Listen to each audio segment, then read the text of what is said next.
Vamos a ir empezando. Espero que sigáis bien. ¿Hay alguna novedad desagradable? Espero que no. No. Vale.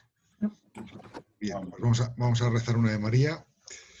Dios te salve María, llena eres de gracia, el Señor es contigo. Bendita tú eres entre todas las mujeres y bendito es el fruto de tu vientre, Jesús. Santa María, Madre Madre de de Dios, Dios, ruega ruega por por nosotros nosotros pecadores, pecadores, ahora y en la ahora hora y de en la nuestra hora de muerte. nuestra Amén. muerte. Amén. Muy bien. Bueno, pues hoy, en teoría, si os he enviado lo de antropología, también lo de sociología lo envié, pero se lo he enviado a los de ética por error, que han recibido cómo hacer un examen de sociología estando ya en segundo, ¿no?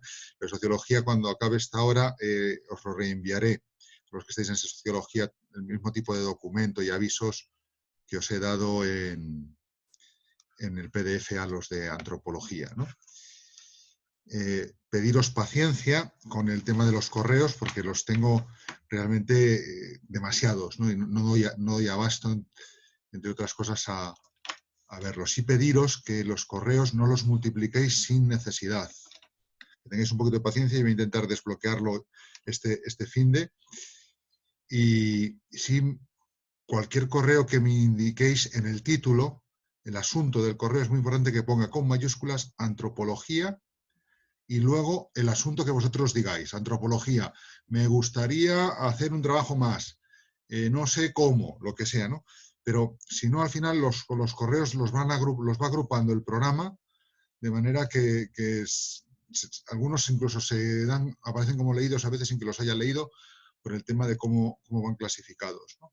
Según utilice una aplicación en la tableta o la del móvil. Con lo cual, es muy importante eso, el asunto, antropología y luego lo que siga. No todos antropología secas o antropología una pregunta. Pues entonces, de esos, a lo mejor 5 me hacéis ese título y los agrupa, ¿no? Como si fuese una conversación, ¿no? Y luego, muy importante también, para facilitarme el trabajo y que no se pierdan vuestros trabajos, que estos vengan con el título que, como os especifiqué, ¿no?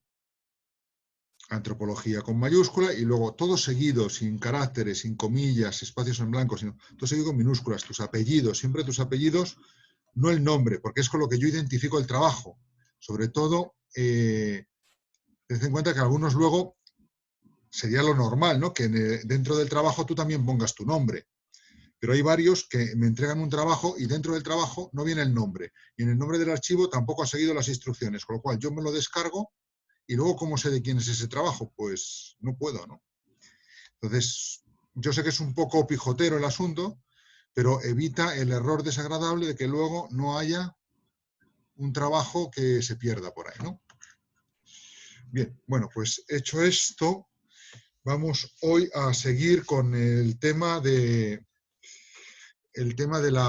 origen de la persona humana, ¿no? Y vamos a irlo viendo. Voy a proyectar ahora. Os he colocado ya los apuntes completos de este capítulo en la carpeta compartida que os di. Bien.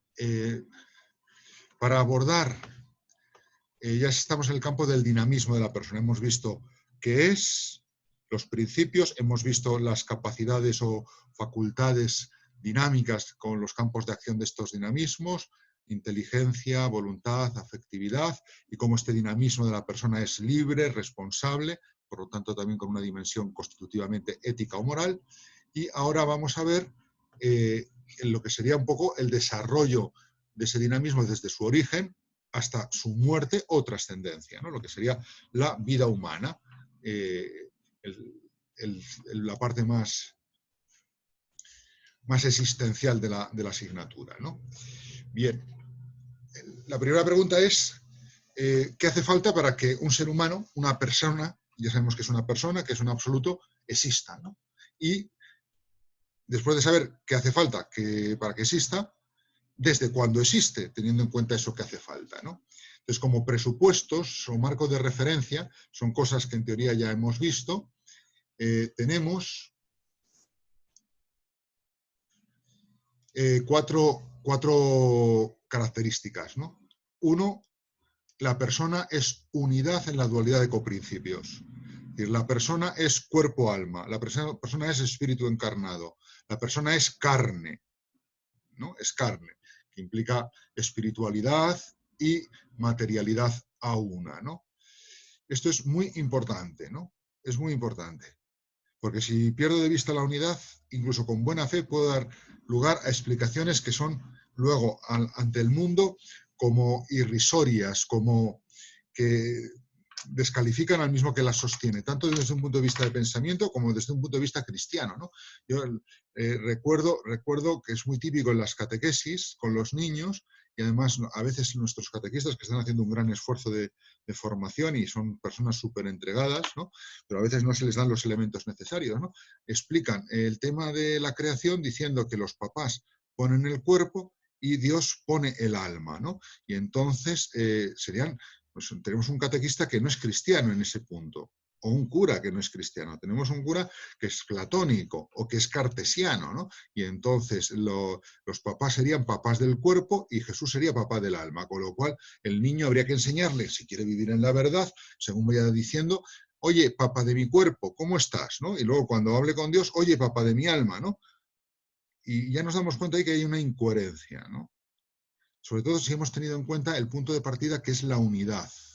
La unidad implica que cada causa tiene que estar contribuyendo al todo. Es decir, mis papás serán causa en cuanto aportan a través de su amor unos elementos genéticos, las células haploides, tendrán que ser causa del todo, del resultado. ¿El resultado cuál es? Una persona humana, ¿no? Es decir, la persona es unidad. Y también, por lo tanto, serán causa de la persona en su espiritualidad. Y Dios será causa del todo. Esto para los que sois creyentes, que sois todos, pero pensad una cosa que a lo mejor os cuesta un poco a algunos. Otros ya seguro que con las asignaturas de Ayán y demás os ha quedado súper claro, ¿no? Pero cuando decimos el hombre es imagen de Dios, teológicamente, esa verdad espiritual, eso incluye alma y cuerpo. La imagen de Dios no está solo en las facultades espirituales del alma, la inteligencia, la memoria, la voluntad que decía Agustín. La imagen de Dios está también en el cuerpo. Soy imagen de Dios en mi cuerpo, ¿no?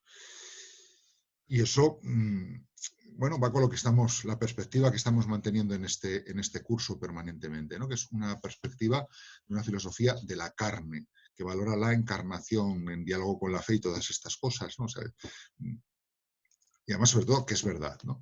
Pero bueno, primer punto, la unidad. Para poder seguir pensando qué hace falta para que yo sea persona, exista, en mi origen, ¿no? Es recordar que es lo que los materialismos y estructuralismos contemporáneos niegan, es que tenemos una dimensión trascendente. Y esa la captamos, tenemos experiencia fenomenológica de ella. Ya lo hemos visto a ver el tema del alma, ¿no? Por lo tanto, entre las causas necesarias de una nueva persona, hará falta una causa capaz de originar algo de naturaleza espiritual o trascendente. Porque por sí solo no surge. De la nada, nada se hace, ¿no? Por eso, las explicaciones que sean de tipo exclusivamente materialista no van a ser capaces de dar cuenta cumplida del resultado. Serán insuficientes. Insuficientes. Luego, lo dijimos al principio de curso, nuestra noción de materia es una noción de materia abierta. Tan materia es la carne, que incluye espiritualidad, como materia es un trozo de piedra. Probablemente es más materia la carne, que incluye espiritualidad, que el resto. ¿Por qué? Porque la materia no está como opuesta a Dios o opuesta al espíritu. Al contrario, ¿no? Y esa concepción de materia como algo cerrado al espíritu es la cartesiana. Está la res cogitans y está la res espiritual, ¿no? Y ya están aisladas, separadas la una de la otra, ¿no? Y eso ha marcado muchísimo. Ha separado naturaleza y libertad, ha separado también lo que es el mundo de la cultura, del mundo de la de la ecología y los ha separado, o de la fuerza de poder del hombre y del planeta Tierra, ¿no? Los ha separado y los ha puesto en conflicto, ¿no? Con esa O excluyente, ¿no? La noción de materia que hemos trabajado desde el inicio del curso, lo recordamos, es una noción de materia abierta. Y esa noción, a la hora de aplicarla al origen del hombre, es importante, porque los gametos que entran en la concepción de la persona y su fusión no es un proceso exclusivamente cerrado sobre sí mismo a unas dimensiones solo biológicas. Ese proceso biológico está abierto a que pueda haber en él, y no de una manera violenta, no de una manera antinatural, sino en su misma naturaleza, está abierto a que en él pueda haber una acción de otro orden, de otro nivel, una acción que en filosofía solemos decir de orden trascendental o trascendente, ¿no? ¿Por qué? Porque la materia está abierta, es abierta, ¿no? Es importante tener ese elemento subrayado, ¿no? Y por otro lado, lo que nos dice la biología como ciencia es verdad. Y no podemos poner fantasmas donde que la biología no vea, en el campo biológico, igual que tampoco podemos poner tapagujeros, para tapar agujeros que la biología todavía no haya descubierto, poner ahí factores fantasmas o divinos, ¿no? O sea, cada cosa tiene que tener su sitio. Si la biología no sabe algo, ahí no puedo poner a Dios. Si la ciencia no sabe algo, ahí no puedo poner a Dios, ¿no? Entonces, eso es lo que en el cuadro que tenemos aquí, vamos a proyectarlo en grande, a hacerlo grandote.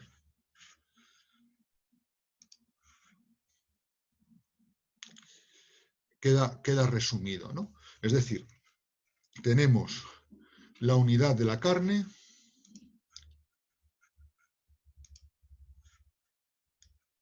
soy cuerpo-alma, espíritu encarnado, por lo tanto tengo una dimensión trascendente, mis causas requieren eso, por lo tanto también recuerdo que mi materia está abierta a esa trascendencia, mi materia y toda materia está abierta a la trascendencia, y también la biología me muestra que lo que yo estudio del origen del hombre no es algo portentoso, sorprendente en el sentido de antinatural o milagroso, en el sentido técnico de milagro, entendido como algo que va más allá de las fuerzas de lo natural. No, lo normal es que el ser humano se reproduzca humanamente y que de un proceso biológico surjan personas, ¿no?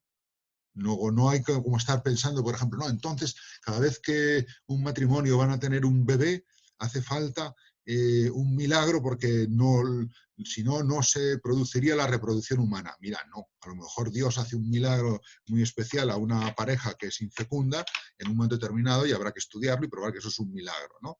Pero no está habiendo milagros extraordinarios en ese sentido cada vez que nace un niño. Lo natural cuando nace un niño es que las causas naturales necesarias para que se origine un niño hayan actuado de manera natural, conforme a lo biológicamente correcto, más lo que ahí hace falta que esté en otros planos, ¿no? Es decir, si no puedo caer en una visión en la cual la biología quedase como estúpida. O sea, la biología no ve lo suficiente. No, es que no te das cuenta, biólogo, que la reproducción humana en sí misma está destinada a fracasar, salvo que haya de repente un Dios que venga y haga que eso sea posible que funcione. Mira, no. Lo que tendremos que ver es si la biología humana funciona así, la acción de Dios está dentro de ese proceso biológico. No como para terminarla porque es insuficiente, ni como para hacerla en una segunda fase. No. Lo que la biología me muestra es la verdad. Luego, si yo descubro que tiene que haber una acción de Dios, tiene que ser en esa acción biológica natural, de una manera natural. Lo cual no significa que sea biológica la acción de Dios. Será en lo biológico trascendentalmente. Bueno, es como el marco, ¿no? Y por eso la pregunta que surge desde ahí, dado que el hombre es persona, el proceso por el cual se origina una persona es un acto creativo, pero como cuenta con el papel esencial de la biología humana, implica que es un acto procreativo. Por eso no ya solemos hablar, cuando hablamos con un poquito más de precisión, no de la reproducción humana, sino de la procreación humana, para subrayar ese elemento, ¿no? Bien, bueno, dicho esto, vamos a seguir un poquito más adelante. Bien, ¿esto qué implica? Darnos cuenta de esto, perdón, que se me va para atrás, implica hacer un primer subrayado. Es decir, si el origen de la persona es esto, tenemos un dato que el año que viene en ética tendríamos, o en moral cuando estudiéis más adelante, tener en cuenta, que es que si el resultado de la procreación es una persona, si el resultado de la procreación es una persona,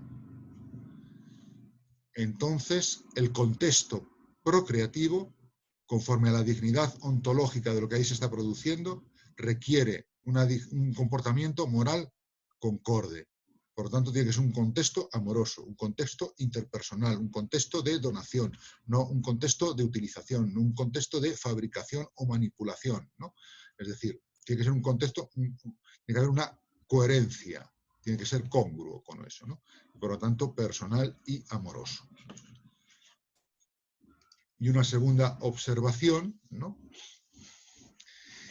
Decimos, pues entonces, ¿cómo la gente no admite que Dios esté en el origen de cada persona?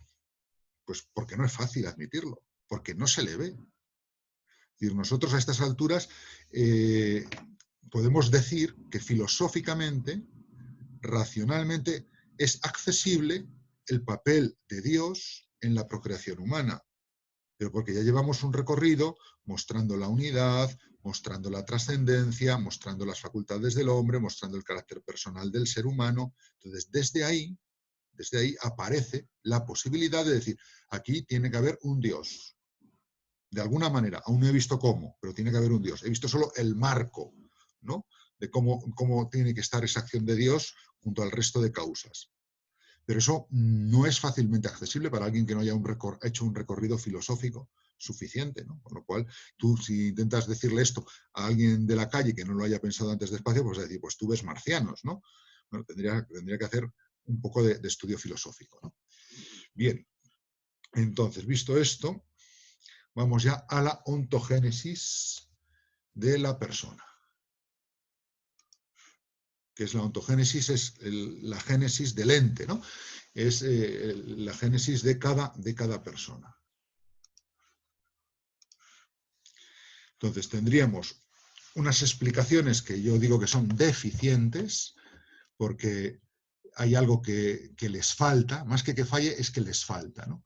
Entonces los materialismos, ¿qué es lo que les falla? Normalmente les falla una noción pobre de materia, cerrada sobre sí misma, que les impide ver lo que no es material, y eso es ideología, ya nos ha salido muchas veces a lo largo del curso, y por lo tanto no son capaces de explicar el fenómeno humano personal en su trascendencia. No son capaces de explicar por qué lo que sale es una persona espiritual. La única solución que tienen es negar que seamos espirituales, ¿no? Para no ser incoherentes. Luego tenemos una postura curiosa y que además tiene una versión que sí sería compatible, que nos vendrá más adelante, con la evolución y con el origen del alma humana, ¿no? De la dimensión del alma humana. Y es las posturas emergentistas, también a veces llamadas principio de sintropía. Me imagino que casi todos conocéis lo que es el principio de entropía, ¿no? De cómo la materia y la energía se van degradando de las formas más elevadas, van perdiendo calor, pues energía nuclear, radiación, electricidad, y la última energía, la más pobre, es el calor, y el calor ya la materia sólida, lo que sea, ¿no? Y hay una ley de degradación, ¿no? En la naturaleza material, ¿no? Pues estos pensadores lo que dicen, observando la evolución, observando la sorpresa de ciertos saltos, es que debe haber, pero no son científicos, son filósofos, ¿eh? No es un dato científico, es un dato que una interpretación de algunos filósofos. En la materia hay, junto a la ley de entropía, un principio, no una ley, un principio de sintropía, que haría que las cosas fuesen mejorando, yendo de menos a más, que es lo que pasaría con la evolución. La evolución mostraría el principio de la sintropía, ¿no? Y entonces eso haría que la materia diese de sí cosas cada vez más superiores, entre ellas algo como la inteligencia humana. ¿De qué adolece esta cuestión? Primero, no está demostrado. Es un nombre que se da al conjunto, ¿no? Pero no puedes, si eres materialista, sostener la sintropía, más que como una cosa descriptiva, ¿no? Es decir, a explicar, o sea, no explica, solamente describiría que ha pasado la evolución, ¿no? Pero no dice, ¿y por qué ha pasado? No lo dice, ¿no? Y adolece, lógicamente, de lo mismo que los materialistas. Al final, solamente dices, pues es materia, pero muy especializada la del hombre. Bueno, pues ya está, ¿no? Luego tenemos las teorías deficientes basadas en dualismos, que son muy tentadoras, ¿no? Y bueno, hoy se revive mucho en la New Age, ¿no? La naturaleza sería causa del organismo, ¿no? Y de alguna manera Dios o el principio trascendente o la naturaleza serían los que darían el resto de elementos, ¿no? Es muy deficiente porque al final se carga la unidad. Entonces, explicas que el resultado sea un ser personal, con inteligencia, con capacidad de amar, pero te cargas que sea un ser uno, sería un ser doble, ¿no? Y luego tenemos el traducianismo o traducionismo, ¿no? Esta es una curiosidad, esta lo sostuvo el bueno de San Agustín durante una época de su vida. Él se dio cuenta, y eso es lo bonito, se da cuenta de que el hombre no es solo materia y de que somos personas. Y entonces, ¿y cómo puede venir un nuevo hombre de otros hombres? ¿Cómo podemos tener un hijo?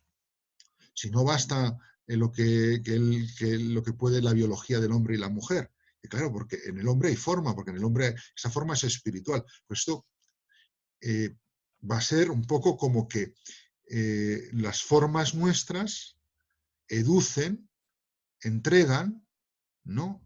También no solo lo biológico, sino que entregan también lo espiritual, de manera que al fusionarse nuestros cuerpos para la reproducción, se fusionarían nuestras almas y de esa fusión de las almas se entregaría, tradere, de ahí traducianismo, tradere, entregar como tradición, entregar, se entregaría un alma, ¿no? Claro, ahí lo bonito de San Agustín es que se da cuenta de que no basta lo material, no basta lo biológico. El límite es una posición que él mantuvo provisionalmente, luego la desechó, ¿no? El límite es que, claro, las almas no se funden, salvo metafóricamente, ¿no? Es decir, tú y yo somos uno y tenemos los mismos sentimientos, sí, pero seguimos siendo tú, él sigue siendo tú y yo sigo siendo yo, muy unidos, pero no son almas fundidas en ese sentido ontológico, capaces de provocar otra alma, ¿no? Y ahí está el problema de cómo nosotros no tenemos la capacidad, los seres humanos, de crear otro alma humana, pero sí tenemos la capacidad de procrear, es decir, colaborando con alguien que es capaz de crear, ¿no? Bien, ese sería el traducionismo. Y ahora tendríamos visiones que son válidas, aunque todas ellas tienen limitaciones, para explicar de cómo es posible que surja un ser humano, ¿no? La primera y más conocida, y además me imagino que con Carvajosa, con Nacho, la habréis estudiado también en Introducción a la Sagrada Escritura, ¿no? Que la tenéis este año, ¿no? ¿Y qué tiene que ver la Sagrada Escritura con esto? Pues la Sagrada Escritura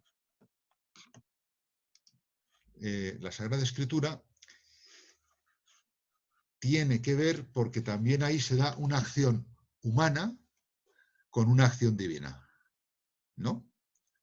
Que es lo que requiere un texto inspirado. Pues en la procreación, como se trata de personas y que requieren un origen creado, hay también una mezcla de acción humana o una colaboración, mejor que mezcla, entre acción humana y acción divina. Lo voy a poner un poquito más grande.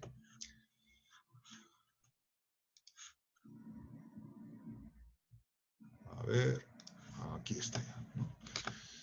Entonces, el asunto que distingue Tomás son niveles distintos de causalidad, ¿no? Y un ejemplo muy típico es el del instrumento musical. ¿De quién es? Tú estás, por ejemplo, cantando en la adoración del seminario de los martes, estáis cantando, interpretando una canción carismática, ¿no? Y dices, ¿y esa canción que suena, quién la ha causado? ¿La han causado las cuerdas vocales y las guitarras? Sí. Pero solo ellas. No, ellas son el instrumento de una causa que es mayor, que es mi talento musical, vuestro talento musical, ¿no? O lo que cantáis ahí en la azotea a los vecinos del barrio, ¿no? Por las noches, ¿no? Es decir, bueno, ya es de día cuando se canta, ¿no? Bueno, pues el asunto, ahí lo que está pasando es que hay dos niveles de causa. La causa principal utiliza al instrumento en todo lo que ese instrumento es válido para producir un efecto que el instrumento solo no podría producir, ¿no? Así, el martillo produce la espada sobre el yunque. Así, el instrumento, la música, ¿no? Así, en un plano sobrenatural, el Espíritu Santo, el texto sagrado, utilizando, en este caso, seres personales como instrumentos, con su personalidad, su cultura, su libertad, su forma de ver las cosas, su propio estilo, sus propias experiencias, todo eso entra sería la explicación exegética de Santo Tomás de Aquino de cómo se produce la inspiración, ¿no? Bueno, pues eso se puede aplicar también a el tema de la génesis de cada persona, ¿no? Estaría la biología humana y desde dentro de ella,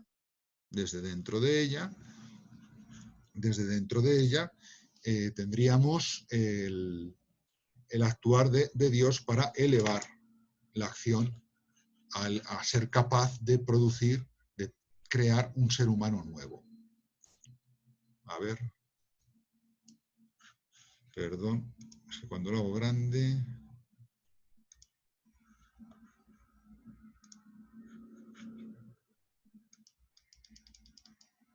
Bien. Bien, entonces tendríamos, este sería el esquema, ¿no? Dios causa trascendente, en este caso en Tomás sería principal, Dios causa principal, dentro de la biología, sería la causa instrumental, producen entre los dos, juntos, colaborando, entre los dos producen el efecto. Bueno, esto está muy bien como esquema básico. El asunto es que resulta pues un poco despersonalizador de lo que hacen los padres, ¿no? Los progenitores. Y aunque ya será, en metafísica no es incorrecto, ¿no? Entonces, sobre esto, un jesuita, el padre Sertillange, en este libro, La idea de la creación, especifica un poco más. ¿En qué consiste esa instrumentalidad? Pues él lo explica con los términos causa eficiente, trascendente, inmanente, que es ya mucho más preciso desde un punto de vista metafísico. Es decir, los padres son causa eficiente en cuanto ponen las células haploides, o las células haploides son causa eficiente, pero es una causa eficiente material formal insuficiente, que unida a la eficiencia de un plano superior, no del plano biológico, en ese sentido trascendente, no es del plano biológico, es desde un plano de causalidad superior, como la instrumental, pero no es desde fuera, como yo cuando toco la flauta o toco el violín. Bueno, yo ni toco la flauta ni toco el violín, ya me gustaría, ¿no?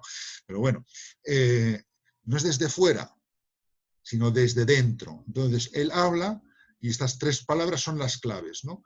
Eficiente, trascendente e inmanente. Es desde dentro, en un plano superior y completando la eficiencia que hay ahí, frente a causas materiales, formales, etc., ¿no? Y este sería el modo en que Dios se mezcla con sus criaturas sin confundirse con ellas, ¿no? Bien, una explicación que tiene su pequeño problema porque no salva, esta está bien, la de Sertillange, es una precisión muy interesante para seguir desarrollando lo que ya inicia Tomás de Aquino, ¿no? La que dice Karl Rahner, teólogo, en la humanización en cuanto a cuestión teológica, es más complicada. Es parecida a la de Sertillange, pero mezclando la filosofía de Tomás con la de Kant y la de Hegel, ¿no? Entonces, habla de que Dios sería una causa no categorial, es decir, no del orden empírico histórico, sino del plano trascendental, es decir, del plano universal y ontológico. Y esta causa, no categorial, sino trascendental, haría que la acción de las células haploides en la fecundación, en la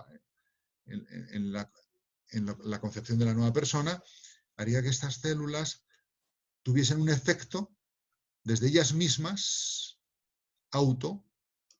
superar su capacidad, ¿no? Las elevaría por encima de su capacidad, ¿no? Entonces, no está mal el intento explicativo. Él lo hace con base en la filosofía hegeliana. ¿Cuál es el límite que se le ha dicho a la teoría de Rahner? Que no explicas hasta qué punto, y esto es un tema difícil, esto es para nota. Es decir, claro, si el resultado de la procreación, ¿qué es? Es una persona, ¿no? Una persona que tiene una dignidad absoluta. Hemos visto que esa dignidad absoluta hace relación a su vinculación originaria con Dios de una manera única e irrepetible. Por lo tanto, lo congruente con este tipo de acción que hace falta para la procreación es que la acción de Dios sea única e irrepetible con cada uno de nosotros. Y esto lo estamos diciendo de manera razonable, sin recurrir a principios de fe, desde una filosofía personalista y una filosofía de la unidad de la carne, que no es fácil llegar hasta aquí filosóficamente, pero llegamos filosóficamente, no estamos haciendo cuestiones de fe. Otra cosa es que la fe, además, lo diga por sus caminos, por sus revelaciones súper estupendas y demás, ¿no? A lo mejor nosotros no seríamos capaces de este camino de la razón sin haber tenido antes dificultades superadas por la fe, pero el camino para nosotros es razonable. Ahora, este punto de yo en mi origen tengo un vínculo único con Dios, también la fe lo subraya, diciendo que cada uno de los seres humanos ha sido querido, por eso tiene su dignidad personal, por Dios, ¿no? Eso ya es mucho más expreso, ¿no? Mucho más fuerte. Aunque filosóficamente llegamos casi hasta ahí, ¿eh? Claro, la explicación de Rahner no llega a dar cuenta de esa acción creadora de Dios en cada caso. Porque la acción, al ser universal y ontológica, estaría como actuando en toda la naturaleza, en toda la biología, de una manera genérica, ¿no? A Rahner le faltaría por precisar eso. Bueno, esto es para nota, pero es muy interesante, ¿eh? Es muy interesante. Fijaos que hay que afinar mucho, porque el punto de partida aquí es quién es el hombre, quién es la persona. No estamos partiendo de la biología, estamos partiendo de quién es el hombre. Y por eso tenemos en cuenta la biología con todo rigor, pero con mucha más carga de profundidad, ¿no? Bien. Bueno, luego tendríamos la postura de otro jesuita, este sobre todo es un gran ético, Joseph de Finance, ¿no? Que es el que da una versión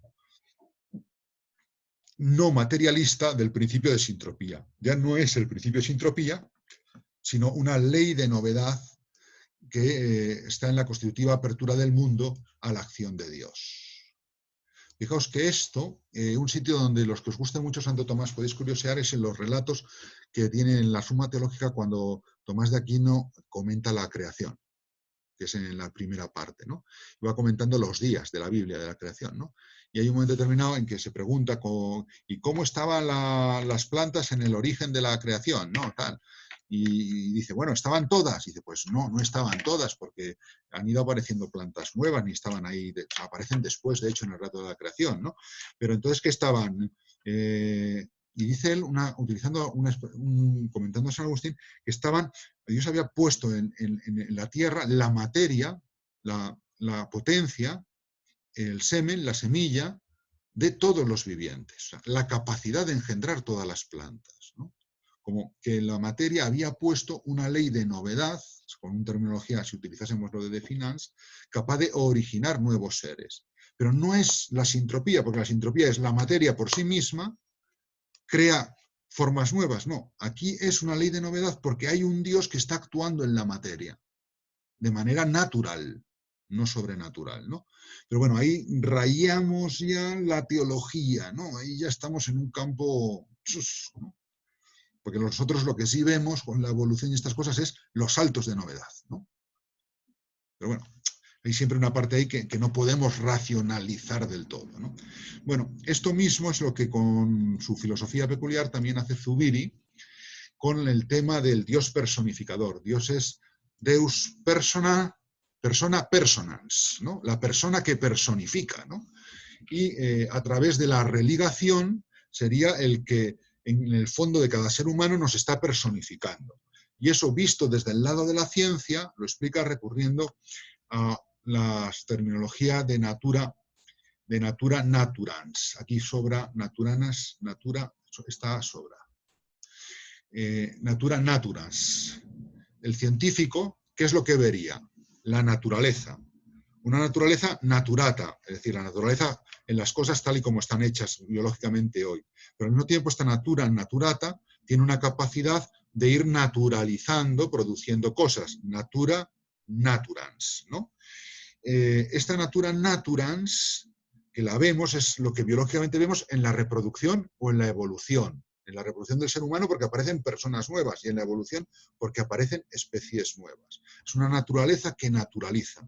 Ahora, esta naturaleza naturata, que ha sido a su vez originada por otra, que a su vez naturans, está naturalizando seres nuevos, nuevas especies o nuevas personas, solamente puede hacerlo si detrás de ellos está una natura naturans divina, ¿no?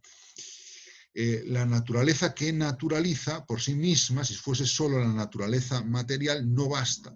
Luego, detrás de ella, que es lo que el biólogo o el científico que no ha hecho filosofía o que no ha hecho teología percibe, el científico solo ve esto en la evolución, no ve más. Cuando yo lo miro desde la filosofía o lo miro desde la teología, digo, esto que hay aquí es posible porque detrás está Dios. Porque posible, o detrás está Dios, que es el que da a la naturaleza esa capacidad de naturalizar, ¿no? En el fondo, la natura naturans es Dios, que eleva a la natura naturata a ser capaz de hacer eso. Bueno, la Zubiri... el asunto es que no en todos los puntos logra una máxima integración. O sea, sus estudios no están del todo armonizados en una visión de conjunto final.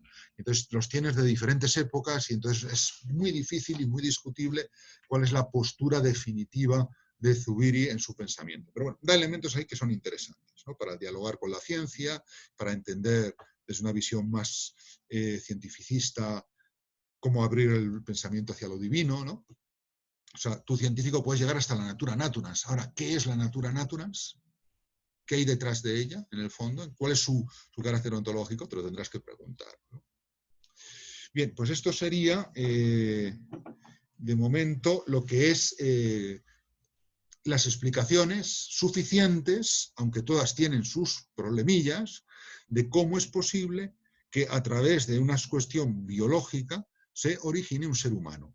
Y esto es común al problema de mi nacimiento, de mi concepción, de tu concepción, de la de cualquier ser humano. Fijaos que un ser humano puede estar concebido en el amor de los padres o en una situación de violencia o en una situación de laboratorio. Estamos diciendo que en cualquiera de esas situaciones existenciales, que tienen una consideración ética distinta, cada una de ellas, hay una que es la congruente, otras que no. Sin embargo, en todas ellas hay una acción de Dios personal. O sea, esa chica que ha sido violada y se ha quedado embarazada, ha habido una acción de Dios para que esté en el origen de esa nueva vida. Pero no es una acción de Dios, por decirlo así, aposta. Visto desde Dios, vamos a hacer un poquito como una marcha atrás, un zoom, ¿no? A ver, lo hemos estado viendo un poquito desde la ciencia, lo hemos estado viendo un poquito también desde la filosofía, con algún diálogo hacia la teología, ¿no? Ahora vamos a ponernos en el lugar de Dios. Vamos a jugar un pelín, no me gusta nada esto, pero bueno, a verlo desde Dios, ¿no? Entonces, imagínate que tú eres Dios y dices, creo la naturaleza, y una naturaleza a mi imagen, y una naturaleza en la que voy a poner estos dinamismos de novedad. Y además va a llegar un momento en que voy a personificarla, ¿no? Y la voy a personificar de una manera en que yo me mojo. De manera que cada persona, el ser nuevo que surja, es personal a mi imagen. Por lo tanto, yo me comprometo muy directamente con él. Ahora, eso no lo voy a hacer, por decirlo así, de modo caprichoso. No me parece justo hacer esto con el mundo de una manera caprichosa, como si fuese un dictador, que ahora quiero que se reproduzca, ahora quiero que aparezca, ahora quiero que no aparezca, ahora sí, luego no. No. Lo hago con la fidelidad que me corresponde a mí y por lo tanto me comprometo a que cuando la naturaleza en sus elementos biológicos funcione, yo estoy con ella porque es mi criatura. Si la naturaleza produce la base que reclama la aparición de un ser humano personal, yo voy a actuar. De manera que aunque los hombres estén haciendo una barbaridad como una violación o una fabricación de personas, yo estoy en la naturaleza siguiendo el dictado de la naturaleza. E igual que me dejo manejar, por decirlo así, por el cura cuando confiesa, cuando o consagra, yo también estoy vinculado a mi naturaleza. Me he vinculado libremente a ella, de manera que cuando hay reproducción, si los elementos biológicos son los necesarios, los que el biólogo ve, yo estoy ahí, elevando, causando instrumentalmente, con ley de novedad, con una causalidad eficiente, trascendente, inmanente. Utilicemos la que más os convenza después de esto, ¿no? De manera que no hay, por decirlo así, el milagrito, sino el compromiso, que es lo natural, ¿no? O sea, lo natural de un ser espiritual corporal es que haya entre sus causas espirituales y corporales. Y si Dios ha creado un ser de estas características, lo natural en Dios es estar comprometido con su criatura naturalmente y de modo personal, ¿no? Bueno, no sé si ayuda o no ayuda. Bueno, esto, que es lo que es necesario para la aparición de cada ser humano, es exactamente el mismo marco conceptual filosófico para el tema de la evolución, con una diferencia. El salto no es de personas a persona, sino de no personas a persona. Porque entonces hay una complicación biológica tremenda, maravillosa, que todavía estamos investigando, los seres humanos, con la ciencia, que es el salto de una especie no humana a una especie humana de personas. Pero el papel necesario de Dios queda exactamente de la misma manera. Bien. De tiempo, ¿cómo vamos? Son ahora mismo, quedan como 6-7 minutos de esta sesión. Bien, pues vamos a ver estos dos problemas. Ya sabemos el marco, los elementos necesarios, y ahora vamos a ver, y en la persona humana, ¿cómo y cuándo pasa esto? ¿Desde cuándo soy persona? Y luego, en la especie humana, ¿desde cuándo y cómo aparece el ser humano? Que sería la reflexión filosófica sobre la evolución. Bien.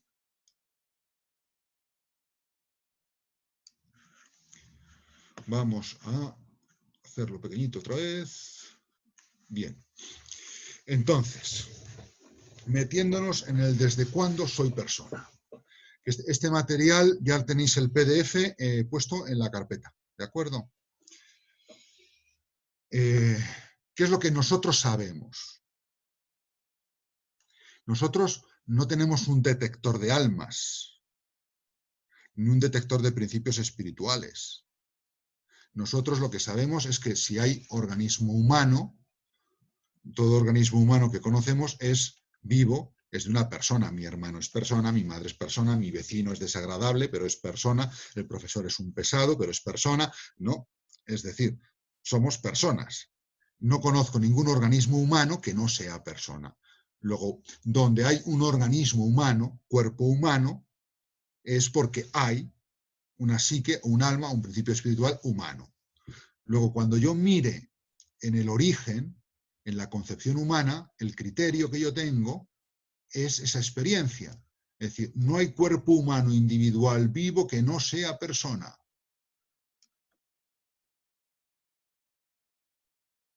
Luego, si la biología y la medicina me muestran un ser de naturaleza humana, individual y vivo, debe ser persona. Debe ser persona, ¿no? Luego,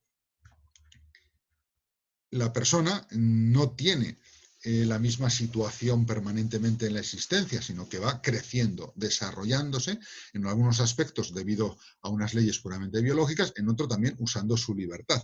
Pero la persona siempre, acordado, lo habíamos visto cuando comentábamos los de Jasper, tiene ese yo ontológico que le permite mantener la identidad, la mismidad, etcétera, ¿no? Si lo recordáis de temas anteriores, ¿no? Ya un poquito atrás en el tiempo, pero ya lo trabajasteis en el primer semestre, ¿no? Bien, entonces, cuando yo vea una persona que llamo embrión, ¿no? Lo que encuentro es un embrión en potencia de adulto. Y este matiz es importante. Si ya es individual, vivo, humano, por lo tanto persona, el embrión es el nombre que yo doy a la persona en una de las fases de su existencia. No es que el embrión sea un hombre en potencia, no, ya es hombre. Ya es hombre. O sea, ese gameto femenino, ese óvulo y ese espermatozoide que se están a punto de juntar, están en potencia de hacer un hombre. Ese hombre todavía no existe. Hay potencia de nuevo ser humano, que a lo mejor se da o a lo mejor no se da. Aquí no, aquí ya tengo en acto, esto es acto, ya tengo en acto un ser humano personal en estado embrionario. Eso sí, está en potencia de ser un chaval, está en potencia de ser novio, está en potencia de ser cura, está en potencia de ir al infierno, está en potencia de ir al cielo, está en potencia de muchas cosas. De cogerse el coronavirus, pues sí, ojalá no se lo coja nadie más, pero esto está complicado. Pero bueno, vale. Bien, pues aquí ojo que los que son pro aborto y pro investigación tal utilizan el truco de manejar el lenguaje y te diferencian embrión de persona. Y luego veremos cómo se inventan un término que no tiene justificación biológica, que es el término preembrión. Como si hubiese algo, porque claro, aquí en el embrión lo dices hasta cierto tiempo, pero bueno, el asunto es ese, jugar con el acto y la potencia en un sentido preciso. Yo esto lo marco mucho ahora, pero luego incluso en los exámenes, los alumnos a veces no os dais cuenta porque no hacéis el esfuerzo de pulir el uso del acto y la potencia. Y no, es que el embrión está en potencia de ser hombre. ¡No! El embrión ya es hombre. Y es muy importante tener ahí agudizado el sentido crítico, ¿eh? Bien, sigamos un poquito más adelante, ¿no? Bueno, aquí os pongo, si lo queréis, el ejemplo de la bellota. Yo creo que con que lo leáis tenéis más que de sobra, ¿no? Ahora, para saber si hay cuerpo humano, y sabiendo que si hay cuerpo humano hay persona, ¿qué medios tengo? No tengo detectores de espíritu, tengo los medios que me da la ciencia, la medicina, la biología, la genética, ¿no? Entonces, ¿qué datos tengo? Que en la concepción hay una identidad genética propia. Que en la concepción consiste en la unión de los pronúcleos de los gametos haploides o células germinales, masculina y femenina, con un nuevo cigoto, que al principio es monocelular, que tiene un patrimonio genético completo. Es decir, que si cometiese ese cigoto, vamos a poner película de ciencia ficción, se escapa del vientre de su mamá, sale por ahí de paseo y asesina al vecino, ese que es un poco antipático, y vuelve a esconderse en el vientre materno, la policía, si utiliza los medios de identificación de ADN, podría identificar a ese cigoto como el asesino. ¿Vale? Luego, la singamia, que ahora la veremos, es el proceso en que no es instantáneo, en que se van fundiendo las células germinales masculina y femenina. Vale, ya son las 12. Si queréis, paramos y en 10 minutos nos vemos. ¿De acuerdo? Yo voy a desconectar la sesión. Será el mismo link, siempre. Hasta dentro de 10 minutos. Gracias. Hasta luego.